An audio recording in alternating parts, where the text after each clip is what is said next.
ठीक है भाई, लास्ट टाइम मैंने आपको क्या करवाया था, बैंक रिकंसिलिएशन।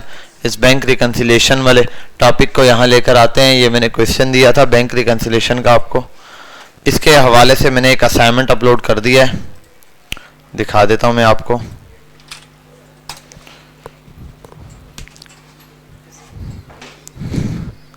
यहाँ क्लासरूम ओपन करते हैं हम, और इस क्लासरूम के अंदर ये चीज़ देख लेते हैं।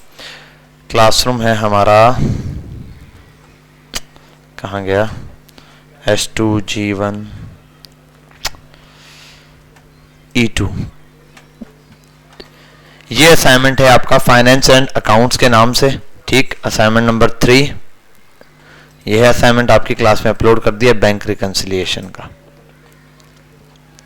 आपने जैसे ये फॉर्मेट क्या करना है, एक्सेल के ऊपर तैयार करना है। कोई मुश्किल चीज नहीं है, मैं दिखा देता हूं आपको एक्सेल पे, सिंपल थोड़ा सा बता देता हूं। सेल मर्ज वगैरह यूज करोगे पहले तो, देखो ये सेल एक मर्ज करोगे, एक या दो सेल ऐसे एक सेल मर्ज करके उसको बड़ा सा कर दोगे, ये सेंटर में लिख दोगे। फिर एक साइड पे आप balance as per bank statement और दूसरी साइड पर balance as per company statement, ये आप लिखोगे यहाँ पर, ठीक है। जैसे ये एक दिया हुआ है मेरे ख्याल ये रहा, ये बना हुआ है, रिकवरी में था तो चलो अच्छा है, आ गया इस तरीके से, ठीक है। ये चीज दिख रही है, ये चीज आपने समझ लो इस तरीके से, लेकिन पूरा प्रॉपर डिजाइन करना है। यहाँ ऊपर वो एक इस पर जो है मर्ज करके सेंटर करके यहाँ लिखोगे इस पूरे पर कंपनी का नेम, बैलेंस एज पर ये, इनको भी कलर दोगे, इनको भी, फिर लाइनिंग जो है वो इस तरीके से हिस्सों को बॉक्स बना देना यहाँ से, इतने पार्ट्स को, ठीक है। ये फिर इस वाले पार्ट को, लेस वाले पार्ट को अलग ऐसे बॉक्स बना देना, ठीक है, जहां तक होगा वो, यहाँ तक है तो यहाँ तक कर देना ऐसे करके, ये ठीक है। ये एक पूरा हिस्सा है, इस पूरे पार्ट को ऐसे बना दो बेशक, और उसके अंदर लाइनिंग वगैरह डाल देना, जो चीजें प्रॉपर, ताकि पता चले भाई ये इसका बैलेंस है, ये इसका बैलेंस है, और ये क्या, हाँ कलर भी करना है, ब्रश ले लेना एक अच्छे वाला कोई, ठीक हो गया। कलर लाइट सा कोई भी कर दो भाई। ये इसका टोटल है, ठीक है, ये इस लेस वाले का टोटल है, ऐड वाले का, यानी कि इस ऐड वाले का सम, इसको भी कलर दे दो, इनको तो डायरेक्ट ही कलर दे दो, ये और ये एक कलर है, इसको ऐसे दे दो, ये टोटल है, इसको कोई भी एक कलर दे दो भाई।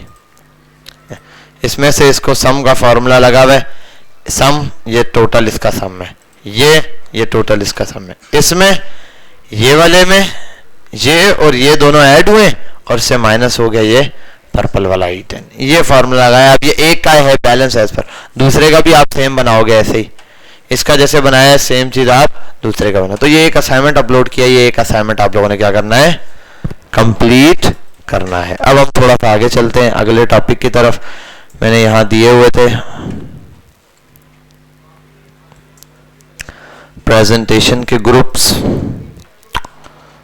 ये रहा वहाब अहमद, अवैस, सुबहान, एहसन अली, ये उजैर। हाँ, बेसिक पिलर हो गया, बैलेंस शीट हो गया, बैंक रिकंसिलिएशन हो गया, प्रॉफिट एंड लॉस शीट बाकी है, डेप्रिसिएशन कॉस्ट है, कैश फ्लो है, टाइम वैल्यू मनी है, income statement, gross profit, net profit, ये है हमारे पास। अच्छा चलो, एक gross profit and net profit वाली हम चीज को थोड़ा सा डिस्कस कर लेते हैं, क्योंकि थोड़ा सा इसके बाद हमारे पास यही चीज आगे आएगी यूज में।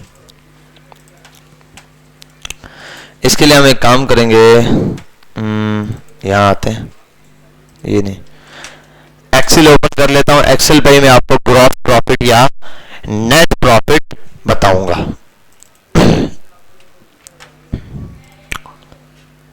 मैं बिल्कुल आपसे कहता हूं कि एक प्रोडक्ट है कोई भी, आप एक कोई प्रोडक्ट का नाम बताओ भाई।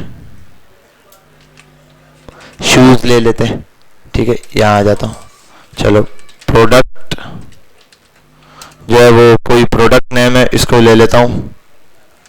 सबर एक मिनट, ऐसे बना लेते हैं, सबको क्लियर नजर आ रहा है। प्रोडक्ट आ गई, प्रोडक्ट है हमारी शूज, क्या सही है, लग रहा है भी है, उसको देखो टोपी जैसी पहन कर है, ऐसा लग रहा है डालडा कंपनी से ही आया अभी। हाँ ठीक है, शूज बिल्कुल हम ले लेते हैं, ये शूज बेच रहा है। अब उसके बाद आता है कॉस्ट।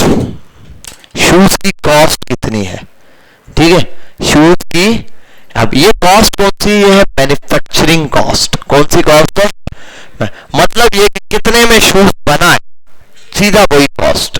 एक्चुअल जो उसकी कॉस्ट है ना, वो बिल पर एक शूज बना है, बनाने में उसके अंदर जो अगर लेदर का है तो लेदर वाली चीज यूज होगी, अगर दूसरे किसी मटेरियल का कपड़ा यूज हुआ है, जो कुछ यूज हुआ है उस मटेरियल की क्या कीमत है, कटिंग वटिंग सब के साथ एक शूज हमें बिल पर पड़ता है 400 का। ये इसको कर देता हूं, चलो 500 का शूज हमें पड़ रहा है। क्या, हाँ 500 रुपए में एक शूज तैयार हो गया भाई, 500 रुपीज का एक शूज रेडी हो गया। 1000 1200 1500 का मिल जाता है ना, तो उसकी कीमत एक्चुअल 500 ही होगी। ये जो बॉटल आपको 40-50 रुपए की पड़ती है, ये बनती है तो ये कितने की होगी, 5-10 रुपए 15 रुपए मैक्सिमम, बस। बाकी सारा क्या है, बाकी और एक्स्ट्रा चार्जेस है भाई, एक्स्ट्रा कॉस्ट बहुत सारी आती है, ठीक है। हाँ बिल पर अभी मैं ले लेता हूं यहाँ पे एक्सपेंस, थोड़ा सा कुछ एक्सपेंसेस है। एक एक्सपेंस ले लेता हूं पैकेजिंग, पैकिंग एक्सपेंस, ठीक है। एक्सपेंस ऑफ पैकिंग या पैकिंग एक्सपेंस कर दो,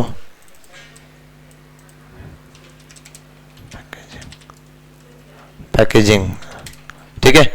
एक तो हमने ले लिया एक्सपेंस पैकेजिंग, ठीक है, पैकेजिंग एक्सपेंस हो गया है हमारे पास। और कॉस्ट इतनी आ गई, इसको पैक करने में जो हमारी कॉस्ट आई है, अच्छे वाला डब्बा लगा दिया बड़ा, और ये सारी चीजें तकरीबन 100 रुपए तक का हमें डब्बा पड़ जाएगा इसका, 100 या मैक्सिमम चलो हाथ मार के चलो 150 तक का अच्छे वाला डब्बा, सारी चीजें उस बॉक्स के साथ आ गई। ये प्रोडक्ट हो गई फाइनल, प्रोडक्ट क्या हो गई, फाइनल हो गई। प्रोडक्ट मुझे पड़ रही है 500 की। अब अगर बोलो प्रोडक्ट की कॉस्ट, इन दोनों को भी मिला के भी बोल सकता हूँ प्रोडक्ट कॉस्ट है, या बॉक्सेस के एक्सपेंस को अलग भी काउंट कर सकता हूँ। कुछ लोग इसको साथ काउंट करते हैं। अब ये स्ट्रेटेजी है, अगर आप प्रोडक्ट जो है वो ले रहे हो, जिस बंदे से मैन्युफैक्चरिंग करा रहे हो, वो आपको खुद पहले ही बॉक्स में डाल के देता है और उस बॉक्स की कीमत लगाता है, तो वो तो सीधा सीधा कॉस्ट में आ गई, प्रोडक्ट कॉस्ट में। अगर आप पैकेजिंग अलग से और ज्यादा खूबसूरत करने के लिए बनाते हो, तो ये अलग से क्या आएगा, एक्सपेंस आएगा। ये क्या बन जाएगा, अलग से एक्सपेंस। तो अलग से भी आप कोई एक्सपेंस बना सकते हो, इस तरीके से अलग से भी इस प्रोडक्ट की क्या लगा सकते हो, पेमेंट लगा सकते हो। तो ये हमारे पास आ गया कुछ प्रोडक्ट, और ये आ गई इसकी एक्चुअल कॉस्ट, और ये आ गया इसके ऊपर एक्सपेंस। अब आता है रेंट या fuel expense, fuel charges, fuel expense, ये सब इसके ऊपर लग सकता है। अब फ्यूल चार्जेस या फ्यूल एक्सपेंस से क्या मुराद होगा,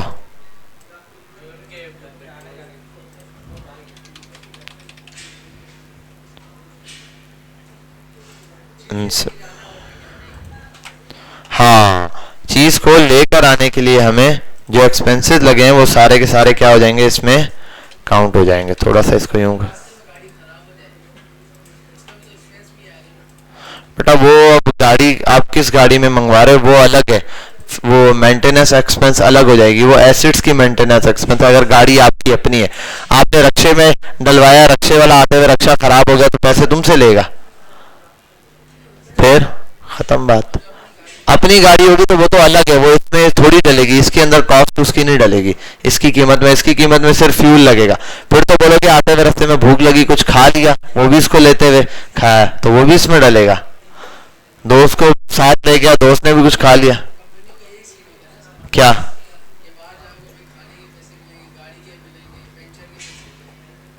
तो नहीं भी होता होगा, तुम बोलते होगे हो गया है ना। पता नहीं यार कौन करता है ऐसे, कौन अपने पैसे ऐसे खराब करता है। नहीं यार मैंने तो नहीं सुना कि कोई करता है यार, जो करता है वो अपने पैसे गलत करता है, जो भी करता है, सब करते हैं तो सब भी गलत करते हैं। 99.999 लोग भी करते हैं तब भी गलत करता है, सिर्फ 0.1% भी नहीं करते वो ठीक है। मैं तो बता रहा हूँ कि भाई जर्नल फार्मूला बता दिया आपको कि जो कर रहा है वो इस टाइप का पंचर नहीं हुई, उसने आके बोल दिया भाई पंचर है और कंपनी ने पैसे दे दिए, वो पैसे हराम हो गए, उसमें सीधा क्लियर हराम है। अब वो पैसे हराम नहीं है सिर्फ, अब उसकी जो कमाई है वो भी इसकी वजह से हराम हो गई है। इतना याद करना, हराम का 1 रुपया, वो अक्सर लोगों ने देखा है, मेरे भी एक दोस्त था पुलिस वाला, वो रिश्वत ले लेता था, बोलता था यार मैं लेता हूँ लेकिन एक बात है मेरी, हराम का पैसा मैं घर नहीं लेके जाता, यहीं उड़ा देता हूँ, यहीं खा पी लेता हूँ।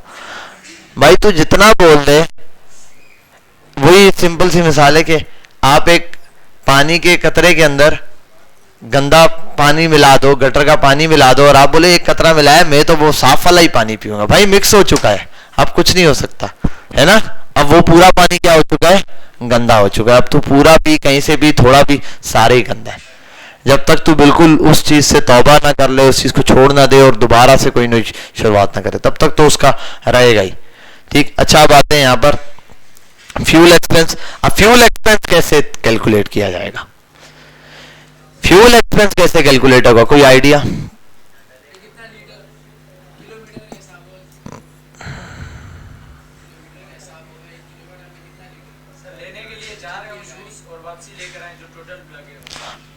$500 का पेट्रोल लग गया तो ₹500 fuel charges. That's the point. ₹500 का फ्यूल जलाए लेकिन 50 पीस लाया तो 500 डिवाइडेड बाय 50 कितने पड़ गए, ₹10 फ्यूल कॉस्ट हो गई। अगर ₹500 के लेके गए और 50 पीस नहीं 10 पीस लाए तो एक पीस कितने का पड़ा, फ्यूल एक पर ₹50। ये होता है फ्यूल चार्जेस। बाकी कंपनीज का जो माल होता है वो रैंडमली आता रहता है। क्या आता रहता है, रैंडमली आता रहता है। वो रैंडम और भी सामान लाते रहते हैं, तो बस वो एक जर्नल फार्मूला लगा देते हैं कि फ्यूल एक्सपेंस सब पे यही लगाओ, चाहे कंपनी वाले 10 पीस लेने के लिए भेजे या 50 पीस या 200 पीस। वो एक बोल देते हैं कि भाई एवरेज हम ज्यादातर तो भाई हम 200 ही मंगवाएंगे, लेकिन कभी कभार हो सकता है यार 50 पीस बड़े उठा के ले आ, तो अलग से अब रिकॉर्ड में लिखेंगे। तो वो एक ही दफा फिक्स करके रख देते हैं। कभी आपने देखा एक ही दुकान से जाओ, एक फ्यूज उठाओ, भाई इस पे ₹20 फ्यूल है, इस पे ₹50। क्यों, जब ये वाला पीस लेने गए थे तो 50 पीस साथ लाए थे, इसलिए जो है इस पे इतना है। ये लेने गए थे तो 200 पीस साथ लाए थे, इसलिए कम पड़ा है। ऐसा बोलते हैं फ्यूल एक ही। तो वो एक जर्नल फॉर्मूला रख देते कि भाई फ्यूल जो है सब पर क्या रखना है, सेम। अब आपने रख दिया 30 रुपीस, इस पर क्या हो गए, फ्यूल चार्जेस हो गए। अब अगला चीज आता है, आपने इसकी मार्केटिंग की होगी शूज बेचने के लिए, मार्केटिंग पे कितना खर्चा हुआ, इसको आप बोल सकते हो मार्केटिंग एक्सपेंस। मार्केटिंग एक्सपेंस अब मार्केटिंग एक्सपेंस कितना होगा वो ऐसे पता चलेगा कि आप कितनी मार्केटिंग कर रहे हो। अब एक पेनाफ्लेक्स लिया, उस पेनाफ्लेक्स बनवाया बड़ा सा, जैसे रूबी मोड पे नहीं लगा हुआ, ऐसा बना दिया। और ये बनाने के बाद आपने बिल्फर्स, आपने क्या किया कि कैलकुलेटर निकाल लूं मैं, हाँ, आपने बिल्फर्स वो पेनाफ्लेक्स बनाया ₹50,000 का एक। अब वो ₹50,000 का जो आपने पेनाफ्लेक्स लगाया या एडवर्टाइजमेंट चला दी टीवी पर, फेसबुक पर, कहीं पर भी, ₹50,000 उस चीज पे लगे। कितने लगे, ₹50,000। अब ₹50,000 में ये देखा जाएगा उस एडवर्टाइजमेंट के बाद या उस बैनर लगाने के बाद कितने लोग आपके पास आए। बिल पर 50,000 की आपने एडवर्टाइजमेंट लगाई और 800 लोग लेने आ गए, तो 62.5 रुपीस का आपको एक बंदा पड़ गया। मतलब आपने 50,000 पे लगाए और 800 बंदे आ गए आपके पास शूज खरीद रहे। 800 बंदे आए तो 62.5 रुपए, मतलब ₹63, 63 रुपीस का आपको एक बंदा पड़ा है। समझ आ गई बात। और अगर कम बंदे आए, 500 आ गए, तो ₹100 का आपको क्या पड़ा, एक बंदा। तो आपने लगा दिया बिलफर्स 100 रुपीस। इसकी मार्केटिंग कॉस्ट है कि भाई मैं जो है 800,000 रुपए जलाता हूं, तब जाके क्या होता है मेरे पास ये एक आता है। ठीक है, अब ये भी डला दिया आपने, फ्यूल मार्केटिंग एक्सपेंस हो गया, फ्यूल एक्सपेंस हो गया, पैकेजिंग। अब मसला ये है आपने दुकान पे बंदे रखे, क्या? तो असल में भी यही होता है, जो आपको शूज 2,000 के पड़ रहे होते हैं, 5,000 के पड़ रहे होते हैं, उनकी मार्केटिंग कीमत, कोई भी प्रोडक्ट जो आपको बिक रही है ना, उसकी कीमत समझ ले 20 से 30% होती है। मतलब जो चीज आपको ₹100 में मिलती है ना, ब्रांडेड चीज, वो असल में उसकी कीमत ₹100 है तो वो ₹20 की पड़ी है। हालांकि ब्रांडेड चीज की वैसे एग्जांपल दे रहा हूं, अगर ₹1000 की कोई चीज है ना आपको ब्रांडेड पड़ी है, तो 200 से 300 के दरमियान उसकी कीमत होगी बस। और बड़ी कंपनीज बना रही है ना, जो वो कंपनी अपनी मैन्युफैक्चरिंग लगाई है, तो उसको वो उसकी जो कॉस्ट है ना वो और कम पड़ती है। वो कंपनी को पड़ता होगा 150 रुपए का, 10% 20% की कॉस्ट लगती है बस। बाकी ऊपर का कहां से आता है? बाकी क्या 900 प्रॉफिट है? नहीं भाई, खर्चे हैं। हाँ, बाकी सारे क्या है? इखराजात हैं। अब जैसे उसने वर्कर्स रखे हुए, ये तो एक एग्जांपल दे रहा हूं मैं सिंपल। एक दुकान वाले ने अपनी दुकान की मार्केटिंग करके जो है ना ये ऐसे मंगवाया। अब हाँ, सैलरी ले लो, चलो आप लगा दो सैलरी।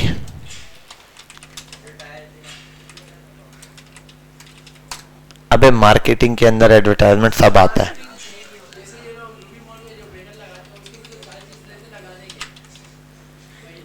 अच्छा, अबे मैं तो समझा फ्री में।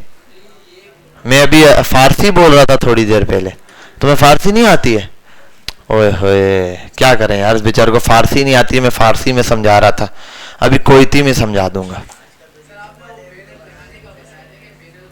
हाँ, मैंने बैनर लगाने का बताया था, ऐसे कील रख के ठोक दो, ये बता रहा था मैं, है ना। कहां से आते हैं ये लोग? कौन है ये?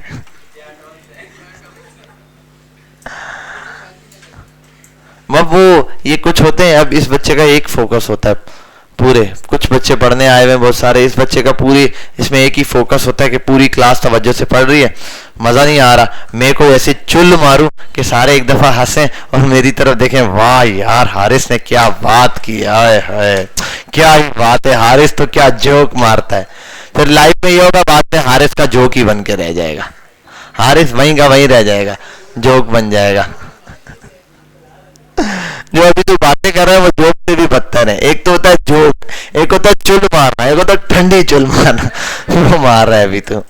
चलो बेटा यहाँ पर आ जाओ, सैलरी एक्सपेंस की हम बात कर रहे हैं। अब सैलरी एक्सपेंस क्या होगा? देखो दुकान वाला कैसे रखता है यार, एक बंदा ले आओ 8,000 रुपए का, 10,000 रुपए का, ऐसे ही रख लेता है बस। वो चेक करता है कि भाई एक्चुअल में मेरे को ये चीज कितने तक की बेच सकता हूं और क्या कॉस्ट पड़ रही है, सारा कुछ। वो बोलता है एक बंदा रख लेता हूं बिलफर्ज में 800 रुपए, 8,000 रुपए का, या 10,000 रुपए पे एक बंदा रख लेता हूं। वो बंदा मेरे पास काम करेगा 26 दिन, 30 दिन नहीं, 4 दिन छुट्टी भी है, 26 दिन 26 डेज। एक दिन में वो बंदा मुझे पड़ेगा 384, तो 385 रुपए का मैं निकाल लेता हूं, ओवरऑल 400 रुपए का पड़ेगा। ठीक है, ओवरऑल एक दिन में 400 का पड़ेगा। अब मैं देखता हूं एक दिन में ये बंदा कितने पीस बिकवा देगा। अगर ये बंदा होगा तो मेरे के पीस कितने बिकवा देगा। एक बंदा है वो 4 पीस बेच सकता है, मैं अकेला 4 पीस बेच सकता हूं या 5 बेचता हूं, क्योंकि ज्यादा कस्टमर आते हैं मैं डील ही नहीं कर पाता। मैं 5 कस्टमर, क्योंकि 5 कस्टमर नहीं आते दुकान पे, 15-20 कस्टमर आते हैं।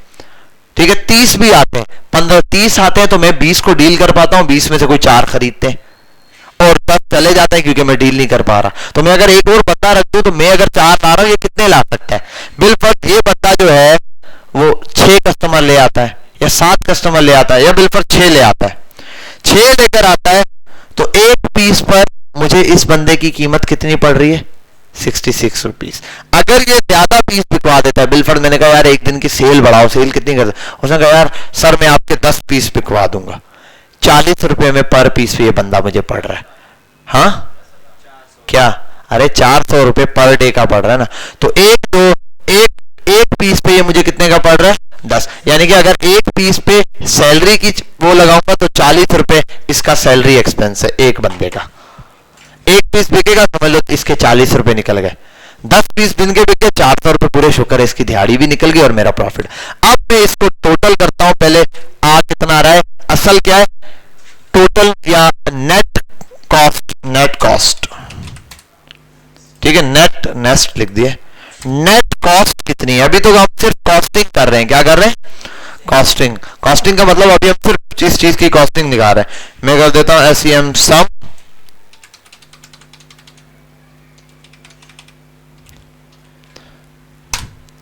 ₹820 टोटल बन रहे जितने का ये शूज मुझे पड़ रहा है। कितने का पड़ रहा है ये शूज? 820 रुपए का पड़ रहा है।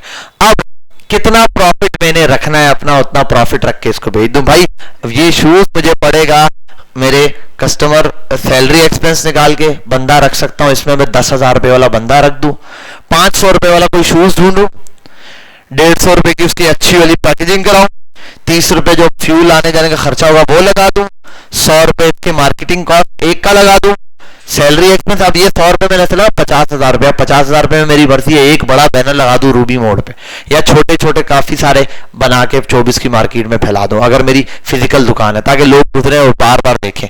अब 50,000 रुपए में अच्छे खासे बन जाएंगे। कितने बन जाएंगे कि पूरी मार्केट में फैल जाएगा, हर जगह बैनर लगा दूं, लोग देखें यार ये शूज दे रहे हैं, और शूज लिखूं भाई ये पर जबरदस्त शूज की कैटेगरी ओनली इन डैश। अगर मैं ये शूज बेचता हूं विद प्रॉफिट, ठीक है, अपना प्रॉफिट रख के 1,000 रुपए का,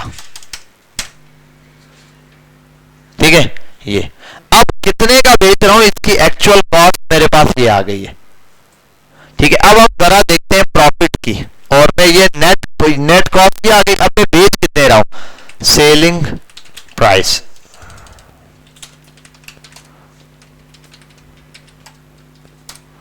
सेलिंग प्राइस कितने गई, अब ये बिल पर मैं दे देता हूं 999 रुपए का।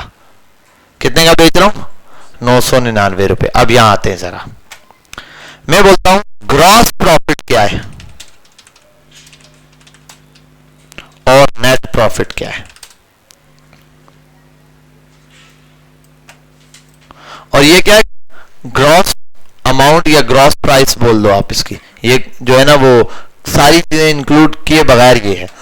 अगर मुझे ग्रॉस प्रॉफिट मालूम करना है तो कितने का बेच रहा हूं, अबे बेच कितने का रहा हूं, हाँ 999 का बेच रहा हूं, तो इससे मैं माइनस कर दूं सिर्फ प्रोडक्ट की कॉस्ट, 499 रुपए मेरा क्या है, ग्रॉस प्रॉफिट है। नेट प्रॉफिट कितना है, नेट प्रॉफिट है कि 999 जितने का बेच रहा हूं उससे माइनस कर दूं मैं जितने मेरे एक्सपेंसेस है, पहले कीमत भी और माइनस कर दूं ये जो एक्सपेंसेस हैं ये भी।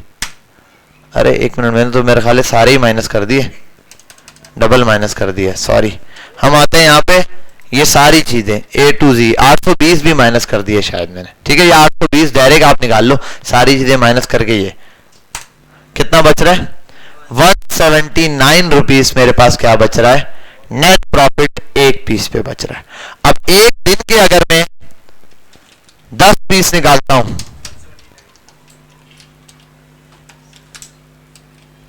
दिस मल्टीप्लाई बाय दिस, इतना बन गया एक दिन का। इसको मैं मल्टीप्लाई कर दूं 30 से,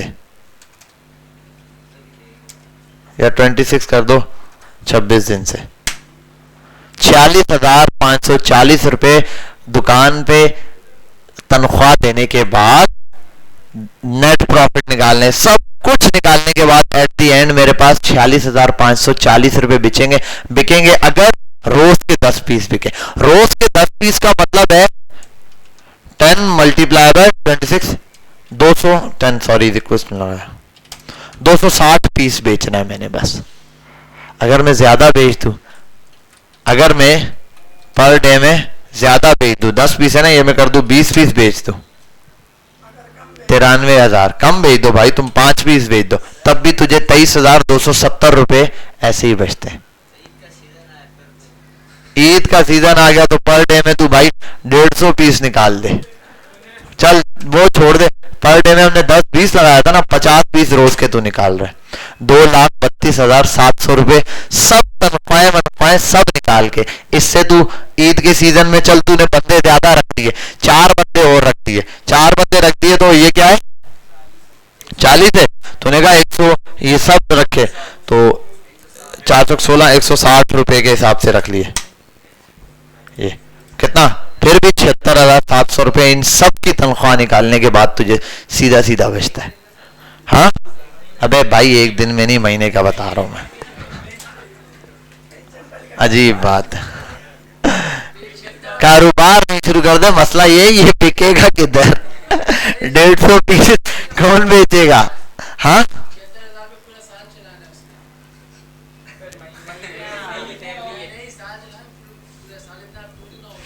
क्या, तो अगली ईद तक इतना थोड़ी होगा, जो डेली बेसिस पे चल रहे हैं वो तो वही चलाएगा, एक इनकम जो डेली चल रही होती है। हमने 10 पीस लगाया था, 20 पीस लगाया था, जितने अब 10 पीस लगाने उसने तो 15,000 बच रहा है, 15,000 थोड़ी बच रहा है, बंदे 4 क्यों रखे हुए, बंदे कम करेगा, तनख्वाह बच गई 46,500 कुछ रुपए फिर भी बच रहे। और ऊपर हमने 4 बंदे रखे थे, बंदे कम कर दिए उसने कहा। और अभी तक तो एक चीज यूज ही नहीं की है ना, कि जब बंदे ज्यादा होंगे, मैंने बंदे क्या किए, 4 तो 16 कर दिए, 16 तो 160, तो इसको भी मल्टीप्लाई कर दो, जितने बंदे रखे उसके हिसाब से 40 कर दो, 50 कर दो, जितने बंदे हैं। और ईद का सीजन है, ज्यादा एक बंदा अगर ज्यादा बेच देता है, 10 एक बंदा बेचता है, अगर एक एक बंदा 15 बेचना शुरू कर दे, 60 पीस, एक बंदा 20-20 बेचना शुरू कर दे, 80 पीस।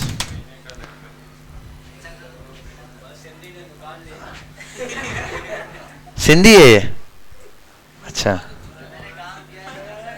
बात समझ आई बेटा, क्लियर हुई। तो ये है ग्रॉस प्रॉफिट और नेट प्रॉफिट का रूल, कि नेट जो प्रॉफिट होगा हमारे पास, वो सब प्रोडक्ट की कॉस्ट भी निकालो और उसके अंदर से जितने अखराजात है सब निकाल के जो पैसा हाथ में आ रहा है, सब कुछ निकालने के बाद जो पैसा हाथ में बच रहा है हमारे पास, वो क्या है, हमारा नेट प्रॉफिट है। ये नेट प्रॉफिट एक पीस पर है। अब जैसे ये बन गया ना, अब 1,20,000 है, इससे आप एक चीज और माइनस कर सकते हो, ये आपको पूरा बच रहा है कि कितने पीसेस बिक रहे हैं महीने के, या उसके या इसके कितने।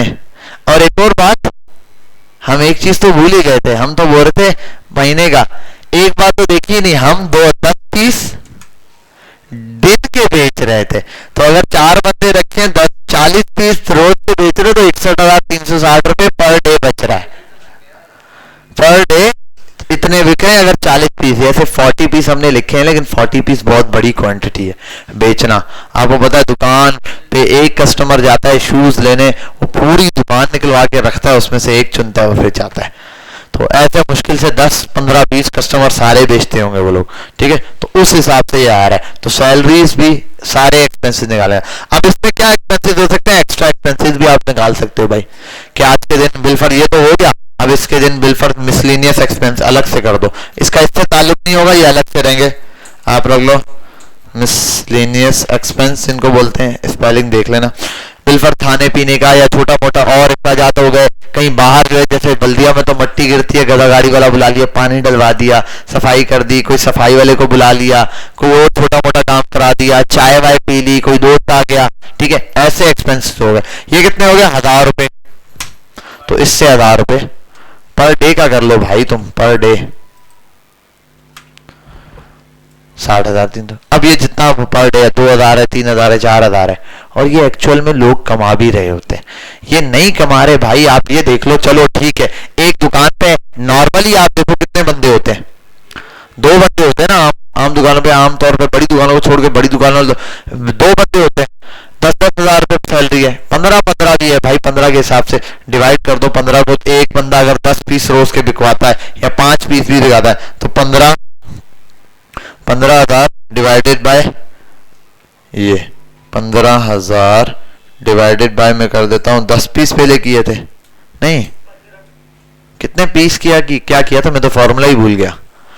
मेरे पास है सैलरी निकालनी है, एक बंदा, हाँ अच्छा सॉरी 15,000, वही तो बोलो मैं क्या कर रहा हूं, 15,000 डिवाइडेड बाय 26, 26 से डिवाइड किया, 576 रुपए का एक बंदा एक दिन पड़ रहा है। अब एक दिन में उससे काम लेना है, अगर एक दिन में वो बंदा 5 पीस ले जाएगा, 115 रुपए का एक बंदा मुझे पड़ रहा है, ठीक है। 2 बंदे रख लिए दुकान पे, कितने के, चलो लगा देते हैं 200-250 रुपए के 2 बंदे पड़ रहे हैं, 250 रुपए के मुझे 2 बंदे। अब पीसेस कितने बेचते हैं ये देखना पड़ेगा, और अभी तो कॉस्ट बढ़ गई ना, अभी तो जितने का मैं बेच रहा हूँ 999 रुपए, 1 रुपया बच रहा है।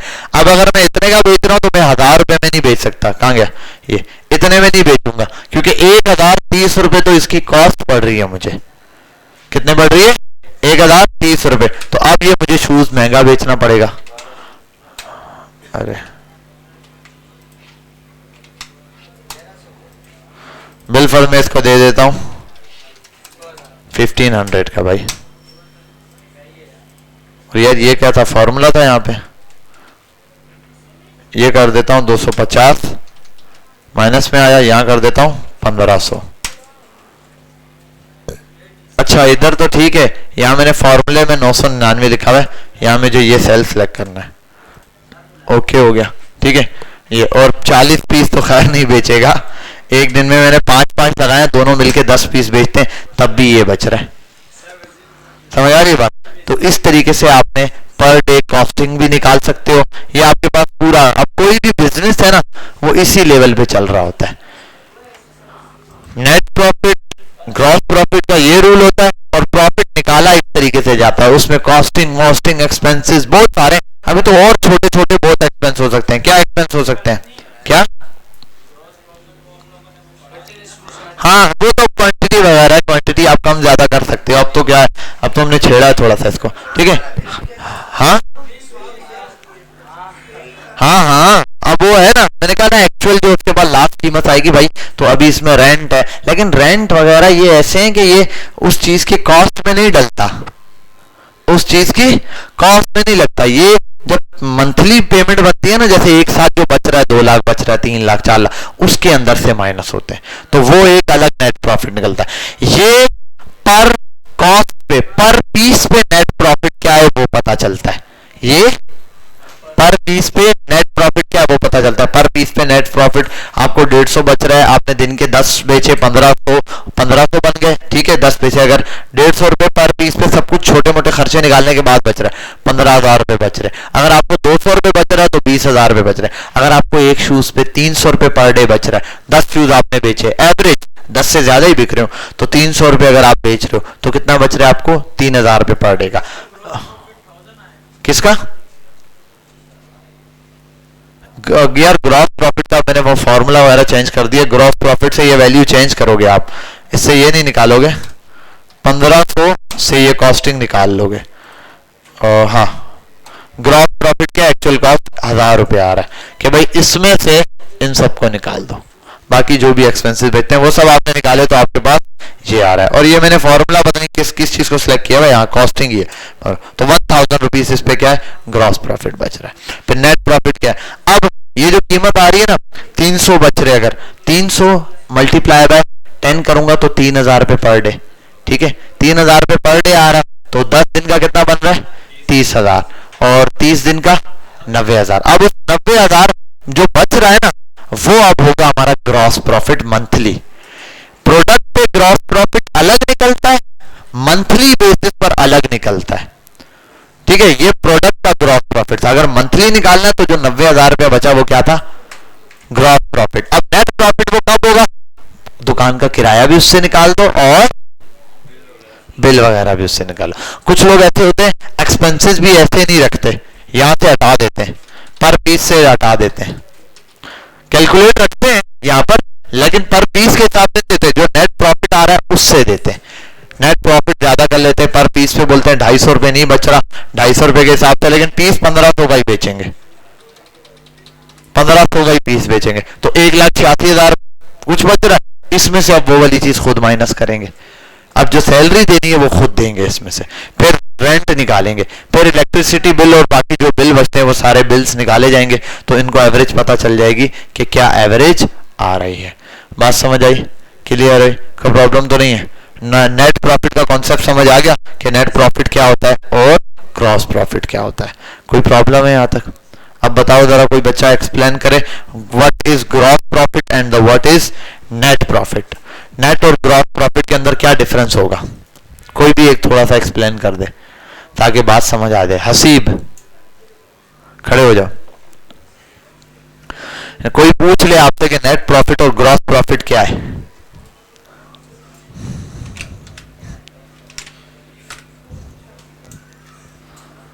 नेट प्रॉफिट और ग्रॉस प्रॉफिट क्या होता है? रेहान, नेट प्रॉफिट और ग्रॉस प्रॉफिट क्या होता है? खड़े हो जाओ, अजान हो जाए, खामोश, आवाज ना आए।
जी भाई हसीब, एक मिनट हम इसको बंद कर देते हैं यार, ये तो मैं